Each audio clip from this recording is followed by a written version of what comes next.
تعالی وده ته امر وکړو چې ابراهیم خپله زنانه د باچا لور په مصر کې اوسېدونکې په داسې باغو کې په داسې ښایسته محلو کې چې دا اوسېدلې ده ته او دغه خپله زنانه او اسماعیل علیه السلام په دې وخت کې د کال یو نیم کال دی د مور شیدې تیروي تاسو له دې څخه هجرت وکړئ ولاړ سئ وایي د حجاز المقدس او د مصر په درمیان کې تقریبا 2000 کیلومتره لاره ده چې کله دته د دې حکم وسو چې له مصر څخه هجرت وکړه روان سه ابراهیم په جواب کې الله تعالی ته وایي چې ما ته لار څوک راشي الله ورته وایي جبرائیل درته راځي جبرائیل راغی جبرائیل علیه السلام مخته روان او ابراهیم او کوروالا او دغه ماشوم بچی ورسره روان دی څومره فاصله 2000 کیلومتره لاره ده نن موږ تاسو د مسجد په څنګ کې پراته تقریبا د 1 منټ لار هم نه وي د 10 کنټو لاره هم نه وي لیکن هغه کسان په مسجد کې نه وي حاضر د یوه عظیمې فریضې دپاره موږ تاسو هم په امتحان کې واقع یو 5 وخته په امتحان کې یو دا لمونځ موږ تاسو بنا بر عادت کوو که مو چیرې خوپره و په هغه ورځ لمونځ کوم که نه وپره بیا یې نه کوو او ډېر ځوانان خو دا رقم ته یي د هغو عادت دا جوړ سوی ده چې هغه د ماپښین لمونځ د سهار لمونځ ماپښین راګرځوي بس ټول وخت چې ماپښین لمونځ کوي بس 1-2 رکعته وکړي سنت هم نه ورسره کوي بس پاتې ابراهیم ته وګورئ د الله تعالی خلیل دی د انبیاو سلسله له ده سره روانه ده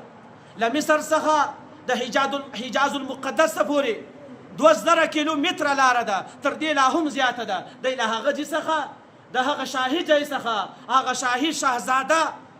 کوروالا حضرت هاجره رضی الله عنها او دا د 1.5 کال بچی یا د کال بچی له هغه ځای څخه په سفر را روان دي کوم ځای ته رالو د مکې مکرمې وغرو ته د هغو ودشتو ته یو داسې ځای ته رالو چې هلته ګرمي هم زیاته ده هلته تور غرونه دي هلته یو شله ده چې کله دې شلې ته راورسېدل چې اوس صفا او مروه جوړ دي پر هغه ځای نو په دې ځای کې الله تعالی حکم ورته وکړو چې دلته زنانه هم پرېږدو الله اکبر یو وارې هلته په مصر کې پاته هلته هغه زنانه پاته هغه شاهي ځای پاته سو دلته په دې ځای کې چې ګرمي هم زیاته ده تاسو فکر وکئ چې 15,000 کاله مخکې به مکه مکرمه په څنګه حالاتو کې وه دا به یو څنګه دشته وله هلته یو شی هم نه دی جوړ هلته بیت الله هم نسته هلته تور غرونه او سره ګرمي ده لیکن چې کله الله تعالی دا حکم ورته وکړو چې ای ابراهیمه خپله کوروالا پرېږده ابراهیم فورا روان سو مخې ځینې وګرځوئ کوروالا د شا له خوا په پسې ده تر لمنې ونیوئ و ای ابراهیم له ما څخه په حق د زوجیت کې له ما څخه څه کمزوري سوې ده سته له ما سره والې دی په جواب کې څه نه ورته وایي دویم وارې بیا ورته وایي چې ای ابراهیمه دا د الله تعالی له طرفه څخه امر دی او که ته له ما څخه ناراضه یې ابراهیم صرف په جواب کې ورته وایي د الله تعالی امر دی ابراهیم لاړی دغه زنانه او دا ماشوم یې تر یو درختې لاندې پرېښود د حضرت هاجرې دپاره د یو څه خورما پرېښوه د خوراک دپاره او یو څه اوبه پرتې دي چې کله هغه ختمې سولې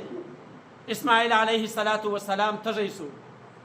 د 1.5 کال بچی دی د مور شیدې هم نسته چې د مور خوراک نه وي د مور شیدې به بیا چیرې وي حضرت هاجره رضی الله عنها چې شاوخوا ګوري یو شی هم نه معلومیږي یو وارې د صفا په طرف باندې ولاړه د صفا غونډۍ ته وختله یو څوک نسته نه یو انسان سته نه اوبه سته له هغه طرفه څخه بیرته د مروه په طرف باندې خیزي له مروه څخه بیرته د صفا په طرف باندې خیزي دا 2 چکره یې وویل او کله چې دلته مابینځ ته راسي دا شلې ته د شلې ته چې کله دا راورسېږي هلته اسماعیل علیه السلام نه ویني په دې وخت کې دا یو څه منډه ووایي الله تعالی ته د دې منډې دومره خوند ورکړو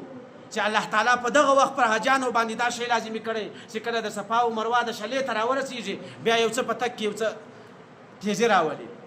او دا پر دوی باندې الله تعالی ته د دې دغه تګ راتګ خوند ورکړو اوس پر حاجانو باندې صفا او مروه سته چې دا 2 چکره کېږي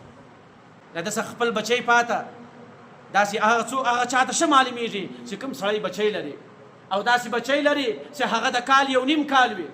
او داسې زنانه لري چې هغه د بادشاه لور هغه د مصر په ښار کې د مصر په بنګلو او په هغو